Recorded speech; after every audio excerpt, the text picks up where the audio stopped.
ഏകീകൃതവും കുറഞ്ഞതുമായ GST നിരക്ക് ഏർപ്പെടുത്തണമെന്ന് baker's association Pala media സെന്ററിൽ നടന്ന വാർത്താ സമ്മേളനത്തിൽ പറഞ്ഞു. ബേക്കറി, ഭക്ഷ്യോൽപ്പന്ന നിർമ്മാണ മേഖലയിൽ ഏകീകൃതവും കുറഞ്ഞതുമായ GST നിരക്ക് ഏർപ്പെടുത്തണമെന്ന് ബേക്കേഴ്സ് അസോസിയേഷൻ ഭാരവാഹികൾ പാലാ മീഡിയ സെന്ററിൽ നടന്ന വാർത്താ സമ്മേളനത്തിൽ അറിയിച്ചു. പ്രധാനപ്പെട്ട കാരണം അശാസ്ത്രീയമായ നമ്മുടെ GST നിയമത്തെ പറ്റി ഒന്ന് പ്രതിപാദിക്കാനാണ്. ഞങ്ങൾ കേരളത്തിലെ എല്ലാ MP-മാർക്കും നേരിട്ട് കണ്ട് നിവേദനം കൊടുക്കുന്നുണ്ട്. അടുത്ത പാർലമെന്റ് സമ്മേളനത്തിന് ഞങ്ങൾ GST അശാസ്ത്രീയമായ രീതി പരിഷ്കരിച്ച് കിട്ടണമെന്ന് ആവശ്യപ്പെട്ടുകൊണ്ട് ഞങ്ങൾ എല്ലാ MP-മാരെ നേരിട്ട് കണ്ട് നിവേദനം സമർപ്പിക്കുന്നുണ്ട്. അതോടൊപ്പം തന്നെ അതിൻ്റെ ഭാഗമായിട്ട് എല്ലാ മീഡിയക്കാരും മാധ്യമങ്ങളെയും കണ്ട് ഇത് ധരിപ്പിക്കുകയും പൊതുജനങ്ങൾക്ക് ഇതിനു വേണ്ടി ഒരു അവയർനെസ് കൊടുക്കാൻ വേണ്ടിയിട്ടാണ് ഞങ്ങൾ ഈ മീഡിയ ഇവിടെ സംഘടിപ്പിക്കാൻ വേണ്ടി നിങ്ങളോട് അഭ്യർത്ഥിക്കുന്നത്. അപ്പോൾ നമുക്ക് ജനങ്ങൾക്ക് ഒരു അവയർനെസ് കൊടുക്കുകയും വേണം, അതോടൊപ്പം തന്നെ ഞങ്ങളുടെ പ്രശ്നങ്ങൾ പരിഹരിക്കപ്പെടുകയും വേണം.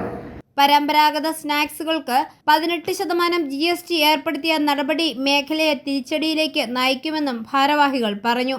ഉൽപ്പന്നങ്ങളുടെ ടാക്സ് നിരക്കുകൾ അനുസരിച്ച് ഇൻപുട്ട് ടാക്സ് ക്ലെയിമുകൾ വേർതിരിക്കുന്നത് ദുഷ്കരവുമാണ്. പല അപേക്ഷകളും മാസങ്ങളായി തീർപ്പാക്കപ്പെടാതെ കിടക്കുകയാണ്.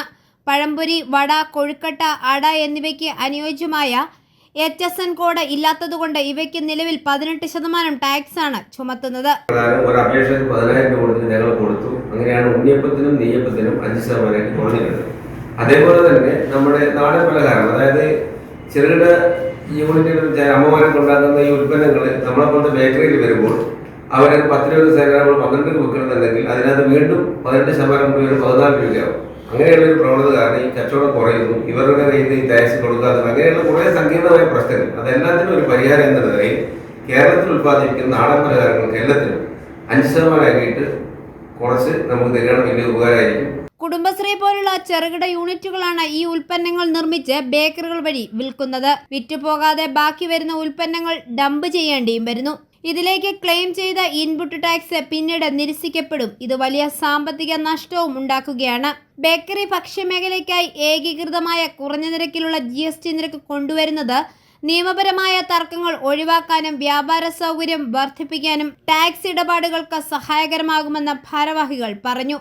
ബേക്കേഴ്സ് അസോസിയേഷൻ കോട്ടയം ജില്ലാ പ്രസിഡന്റ് റോയി ജോർജ്, സംസ്ഥാന ട്രഷറർ CP പ്രേംരാജ്, ജില്ലാ general secretary Anand C Ramesh, ജില്ലാ organising secretary Vipin Vincent, Pala മണ്ഡലം പ്രസിഡന്റ് PT ജോസഫ്, മണ്ഡലം ജനറൽ സെക്രട്ടറി സജി സെബാസ്റ്റ്യൻ, മണ്ഡലം ഓർഗനൈസിംഗ് സെക്രട്ടറി ബോബി ഇഗ്നേഷ്യസ്, ജില്ലാ സെക്രട്ടറി സന്തോഷ് പനക്കൽ എന്നിവർ വാർത്താ സമ്മേളനത്തിൽ പങ്കെടുത്തു. i4U news, Pala.